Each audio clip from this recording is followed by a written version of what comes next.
15 जुलाई साल 2020 की ये बात है। एक व्यक्ति पुलिस कंट्रोल रूम को फ़ोन करता है। फ़ोन करने के बाद कहता है कि साहब, हमारे गांव में एक बीजेपी के नेताजी हैं, उनकी हत्या कर दी है। जल्दी से आ जाओ, नहीं तो ये और लोगों को भी मार डालेंगे। जैसे ही ये बात पुलिस तक पहुंच जाती है, पुलिस ने सूचना मिलने के बाद तुरंत ही मौके पर पहुंचने की कोशिश की। हालांकि पुलिस वहां से थोड़ा दूर थी। पुलिस आखिरकार पहुंच तो जाती है। जब पुलिस जाकर देखती है तो पुलिस को खुद यकीन नहीं हो रहा था जो उसने अपनी आंखों से मंजर देखा था। अभी पुलिस में ये 2 या 3 ही सदस्य रहे होंगे। जो पुलिस कंट्रोल रूम की टीम होती है पहुंच तो जाती है। जाकर देखती क्या, करीब करीब 5 या 6 लोगों की लाशें पड़ी हुई थी और करीब 5 लोग थे जो गंभीर रूप से घायल हुए पड़े थे।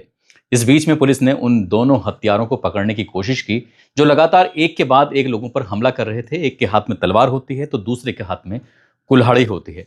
पुलिस जब उन्हें रोकने की कोशिश कर रही थी, पुलिस ने उन्हें चेतावनी देने की कोशिश की, तो वह अब पुलिस के ही पीछे पड़ जाते हैं। पुलिस आगे आगे होती है और वो तलवार और कुल्हाड़ी लेके उनके पीछे पीछे दौड़ने लगते हैं। बहुत दूर तक वो ऐसे ही पुलिस को दौड़ाते रहते हैं। पुलिस भी किसी तरकीब से अपनी जान बचाने की कोशिश कर रही थी, लेकिन वो पीछे पड़ जाते हैं। इस घटना को लगभग 5 साल बीत जाते हैं और 5 साल बीत जाने के बाद फिर जब फैसला आता है तो लोगों को यकीन नहीं हो रहा था कि इतना भयानक रूप से वो कत्ल कैसे कर सकते हैं, जबकि कत्ल की जो वजह थी वो वजह बहुत छोटी सी वजह थी, जिसके शायद कभी सच्चाई सामने भी नहीं आई कि हाँ, वाकई उसमें उनका दोष था भी या नहीं था। आदाब, नमस्कार, सत श्री अकाल। मैं उस्मान सैफी। मध्य प्रदेश के जिला मंडला में अपर सत्र न्यायाधीश प्रवीण सिन्हा की अदालत बैठी हुई थी और 26 फरवरी 2026 को इस अदालत की तरफ से एक फैसला आने वाला था। कटघरे में एक व्यक्ति खड़ा हुआ है जिसका नाम हरीश उर्फ हरीश सोनी होता है। साथ ही मीडिया वालों की नज़र हो, वकीलों की नज़र हो, आसपास के लोगों की नज़र हो, जहां जहां तक इस लोगों ने इस केस के बारे में जाना था, उन उन लोगों की नज़र थी कि आज जज साहब की तरफ से फैसला क्या आएगा। तभी जज साहब कहते हैं कि आईपीसी की धारा 302 के तहत इस व्यक्ति को सजाए मौत का हुक्म सुनाया जाता है और सुनाया जाता है कि जब तक इसे फांसी के फंदे पर लटका के रखा जाए, जब तक क्या इसके प्राण ना निकल जाएं। बस इतना था कि लोगों ने एक तरह से राहत की सांस ली। और जब लोग राहत की सांस ले रहे थे, तब लोगों को वो कहानी याद आ जाती है जिस कहानी ने पूरे प्रदेश भर को हिला कर रख दिया था। ये कहानी शुरू होती है मंडला जो जिला है उससे लगभग 90 किलोमीटर दूर एक गांव लगता है मनेरी। और ये मनेरी जो गांव आता है वो बीजा डांडी थाना क्षेत्र के अंतर्गत आता है। 2 सगे भाई होते हैं। एक भाई का नाम हरी उर्फ हरीश सोनी होता है और दूसरे भाई का नाम होता है संतोष सोनी। ये दोनों ही भाई गांव में कम रहते थे। गांव के लोगों से इनकी बातें भी कम होती थी, कम बनती थी। ये शहर रहते थे, शहर में रह के ही अपना जीवन यापन कर रहे थे। मेहनत मजदूरी जो मिल जाया करता था उसी हिसाब से अपनी जिंदगी गुजार रहे थे। किसी ने इनको खबर दी कि प्रधानमंत्री आवासीय योजना के तहत लोगों के नाम लिखवाए जा रहे हैं, तुम भी चाहो तो अपना नाम लिखवा दो, हो सकता है कि तुम्हारा भी नंबर आ जाए। तुम्हारा नंबर आ जाएगा तो सरकार की तरफ से 1,30,000 रुपए का अनुदान मिलेगा, धनराशि मिलेगी और तुम भी उससे अपना घर बना सकते हो। जैसे इन दोनों भाइयों ने ये बात सुनी, उनका ठीक है, हम भी अपना नाम लिखवा देते हैं। दोनों भाइयों ने अपना नाम लिखवा दिया और नाम लिखवाने की देरी थी कि नंबर आ जाता है। प्रधानमंत्री आवासीय योजना के तहत जब नाम लिखवा दिया जाता है, सिलेक्शन हो जाता है और आवंटित में नाम जब सामने आता है, तो कुछ दिन के बाद कुछ लोगों ने आपस में बातचीत करना शुरू कर दिया कि दोनों भाई गांव में तो रहते नहीं है। गांव में इनका ना रहना है, ना सहना है, ना कोई परिवार है, ना कोई पत्नी है, ना कोई बेटा है, कोई भी तो नहीं है। ये तो बाहर रहते हैं। तो फिर इस योजना का लाभ इन दोनों भाइयों को क्यों दिया जा रहा है? ये बात धीरे धीरे गांव से निकल के सीधे अधिकारियों तक पहुंच जाती है और जब बात अधिकारियों तक पहुंचती है तो इन दोनों का नाम जो आवंटी में शामिल था, यानी कि इनको इस योजना का लाभ मिलने वाला था, तो इनका नाम भी कट जाता है। नाम कटना था, उसके बाद फिर ये बात इनके पास पहुंच जाती है। दोनों भाई जब ये बात आपस में कर रहे थे कि हमारा नाम लिखा भी गया, नाम शामिल भी हो गया और नाम अचानक से कट गया, ये ऐसे कैसे हो सकता है? तब उन्हें याद आता है कि हमारे गांव का जो भाई है जिसका नाम राजेंद्र सोनी उर्फ रज्जन है, वो बीजेपी का नेता भी है और गांव में उसकी एक जिम्मेदारी वाली बात भी है। सब लोग उसको जानते हैं, पहचानते हैं। हमसे तो वो बहुत ज़्यादा दुश्मनी मानता है, क्योंकि वैसे भी हम लोग खेती बाड़ी में उसका कुछ बंटवारा था, तो इस बात को लेकर हो ना हो यही इसमें शामिल है। तब दोनों भाई मिलकर ये फैसला लेते हैं कि क्यों ना आज इस रज्जन को ही भुगता जाए, इसकी नेतागिरी ही निकाली जाए। तो दोनों सगे भाइयों ने उसके पास जाने के लिए इससे पहले प्लानिंग करते हैं और आराम से बैठ के पहले इत्मीनान से नशा करते हैं, शराब पीते हैं। शराब पीने के बाद फिर ये घर से निकलते हैं। एक हाथ में होती है कुल्हाड़ी, दूसरे के हाथ में होती है तलवार। यहाँ से निकल जाते हैं। पास में घर होता है राजेंद्र सोनी उर्फ रज्जन का, जो कि गांव का ही एक व्यक्ति है। नेताजी से लोग बोलते हैं, बीजेपी पार्टी से जुड़ा हुआ है और शायद ये उप प्रधान भी है गांव का। जब इसके पास पहुंचते हैं तो ये तारीख होती है 15 जुलाई साल 2020। दोपहर का समय हो रहा था। जैसे उसके पास पहुंचते हैं तो पहले तो उससे कुछ गालियां दे के बात करना शुरू कर देते हैं। गांव में ही उसकी अपनी एक दुकान भी होती है। उससे बातचीत करते करते उससे इस तरह की बातें कि आज तुम्हारी नेतागिरी देखने के लिए आए हैं। दोनों में कुछ बहसबाजी हो रही थी, और बहस जब हो रही थी तो इसी बीच में जो दोनों भाई होते हैं वो अपने साथ मिर्ची पाउडर लेके आए थे, और मिर्ची पाउडर को तत्काल प्रभाव से मौका देखते ही रज्जन की आंखों में डाल देते हैं। जैसे रज्जन की आंखों में वो मिर्ची पाउडर डालता है तो वो जोर जोर से चीखने लगता है, चिल्लाने लगता है, और लोगों से बचाने की अपील करता है कि मेरी आंखों में कुछ ऐसा डाल दिया है जिससे मैं देख भी नहीं पा रहा हूँ। तो सबसे पहले ये आवाज़ पहुंचती है उसकी बेटी के पास। बेटी के पास जैसे आवाज़ पहुंचती है तो बेटी एकदम से दौड़ते हुए आती है, और आने के बाद जो अपने ये चचेरे तहेरे भाई होते हैं उसके, उनको समझाने की कोशिश कर रही थी कि ताऊ जी आप ऐसा क्यों कर रहे हो, पिताजी के आंखों में तुमने मिर्च डाल दी, तुम इन्हें क्यों क्यों परेशान कर रहे हो। वो बेटी ने जब इस तरह का विरोध करना शुरू किया तो तलवार और कुल्हाड़ी हाथ में थी, तो उन्होंने सबसे पहले हमला उस बेटी पर ही कर दिया, जिसकी उम्र लगभग 25 एक साल के आसपास की बताई जाती है। जब उस पर हमला करते हैं तो उसे तब तक मारते हैं जब तक क्या प्रियंका की मौके पर ही मौत नहीं हो जाती। अब जो ये व्यक्ति है जिसकी आंखों में मिर्चें पड़ी हुई थी, अब उस पर भी वो हमला करना शुरू कर देते हैं। राजेंद्र पर जब हमला किया जा रहा था तो राजेंद्र बचने की कोशिश भी करता, तो क्योंकि उसकी आंखों से दिखाई नहीं दे रहा था इसलिए उसके पास बचने का कोई चांस था ही नहीं। उस पर भी कुल्हाड़ी और तलवार से लगातार वार किए जा रहे थे, हमले किए जा रहे थे। और इसका बेटा भी नितिन घर में ही मौजूद होता है, वो भी भाग कर आता है, लेकिन जैसे ही नितिन मौके पर पहुंचता है तो नितिन पर भी हमला कर दिया जाता है। लेकिन नितिन अपनी जान बचाकर यहाँ से भागने में कामयाब जरूर हो जाता है, लेकिन वो गंभीर रूप से घायल हो जाता है। वो ग्रामीणों ने अपनी आगोश में ले लिया और ग्रामीणों ने उसको किसी तरकीब से छिपा दिया। हालांकि नितिन तो बच जाता है, लेकिन जो बेटी होती है वो मारी जाती है, राजेंद्र भी मारा जाता है। और इसी बीच में एक मोटरसाइकिल आके रुकती है। उस मोटरसाइकिल पे दिनेश सोनी आके बैठा हुआ था। जैसे उसने देखा कि यहाँ पर कुछ हंगामा सा हो रहा है, दिनेश सोनी जो होता है वो इनका रिश्तेदार लगता है, समधी बताया जाता है। जैसे मौके पहुंचता है तो इन दोनों हमला करने वाले भाइयों को उसने रोकने की कोशिश की, तो हमला करने वाले दोनों सगे भाइयों ने अब दिनेश सोनी पर भी वैसे ही हमला कर दिया जैसे अभी प्रियंका पे किया था, जैसे अभी राजेंद्र उर्फ रज्जन पे किया था।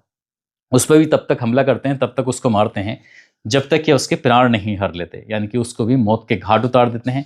वो यहाँ भी नहीं थमते। परिवार का ही एक और व्यक्ति होता है जिसका नाम विनोद सोनी होता है। विनोद सोनी का घर भी पास में ही था। विनोद सोनी के पास तक ये बात पहुंची नहीं थी कि इतना बड़ा बवाल हो रहा है। उसने ना तो अपने घर के दरवाजे बंद किए थे, ना ही वो अभी इस बात का एहसास था कि कुछ बात हो गई है। आखिरकार ये दोनों भागकर उस घर में पहुंच जाते हैं। वहां जाने के बाद विनोद की आंखों में भी वैसे ही मिर्च पाउडर डालते हैं जैसे कि उसके भाई की आंखों में मिर्च पाउडर डाला था। हालांकि ये दोनों सगे भाई नहीं हैं, ये खानदानी है, परिवार के भाई हैं। विनोद सोनी ने भी अपनी जान बचाने की कोशिश की, लेकिन विनोद सोनी को भी जान बचाने का मौका नहीं मिल पाता है। तभी उसकी पत्नी रिंकी सोनी वहां पर पहुंच जाती है। रिंकी सोनी ने भी जब इन हमलावरों को रोकने की कोशिश की तो इन हमलावरों ने रिंकी सोनी पर भी हमला कर दिया, लेकिन रिंकी सोनी अपनी जान बचाने में कामयाब हो जाती है। और विनोद सोनी जो होता है वो इनके हमले में इस कदर घायल हो जाता है कि उसके भी मौके पर ही मौत हो जाती है। ये इतना मार रहे थे कि सामने वाले को मारने की नीयत से ही मार रहे थे ताकि वो मर ही जाए। छोटे छोटे दो बच्चे होते हैं। एक बच्चे की उम्र लगभग 8 साल के आसपास होती है जिसका नाम ओमी होता है। एक बच्चे की उम्र लगभग 6 साल के आसपास होती है जिसका नाम श्रेयांश होता है। ये विनोद सोनी और रिंकी के ही दोनों बच्चे होते हैं, बेटे होते हैं। जैसे ही वो अपने पिता को अपनी आंखों के सामने मरता हुआ तड़पता हुआ देख रहे थे, इन दोनों बालकों ने भी अपने पिताजी के पास जाकर उनको पकड़ लिया, उनसे लिपट गए, चिपट गए ताकि वो हमलावर शायद रुक जाएं उन बच्चों को देखकर। लेकिन वो हमलावर रुकते नहीं हैं, बल्कि इन दोनों बच्चों को भी वैसे ही मार देते हैं जैसे कि इनके बाप की हत्या की जाती है। अभी तक घर के अंदर 6 लोगों की हत्याएं हो चुकी हैं। एक घर के अंदर एक बाप, 2 बेटे, एक घर के अंदर एक बाप, एक बेटी, ये मारे जाते हैं। साथ ही जो उनका एक समधी होता है वो भी मौके पर ही मारा जाता है। बेटे की तो जान बच जाती है। अब यहाँ से जब शोर मच रहा था, पूरे गांव में इस तरह की आवाज़ फैल रही थी, आवाज़ बहुत तेज़ी के साथ फैल रही थी। लोग जागरूक हो जाते हैं, खड़े हो जाते हैं, रोकने की कोशिश कर रहे थे।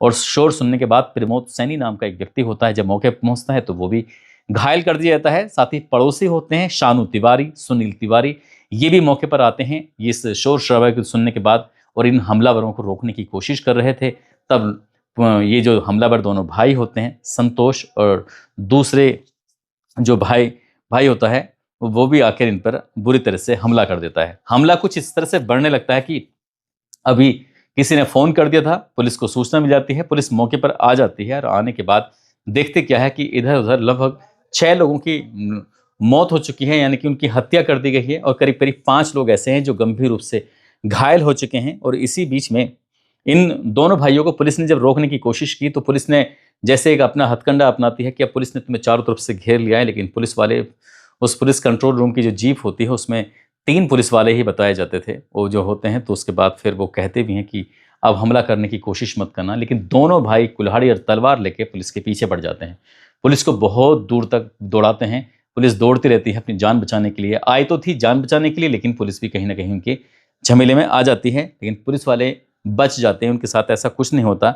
जब वो पुलिस वालों के पीछे दौड़ रहे थे तभी गांव वालों को गुस्सा आता है। गांव वाले कहने लगते हैं कि ये हो क्या रहा है, क्या हम लोग मिलकर इन दोनों को रोक नहीं सकते? हम लोगों को हम रोकना चाहिए। अभी तक मरने वालों में राजेंद्र, विनोद, प्रियंका, श्रेयांश, ओमी, दिनेश ये मारे जा चुके थे। रिंकी, नितिन, सुनील तिवारी, शानू, प्रमोद ये घायल हो चुके थे।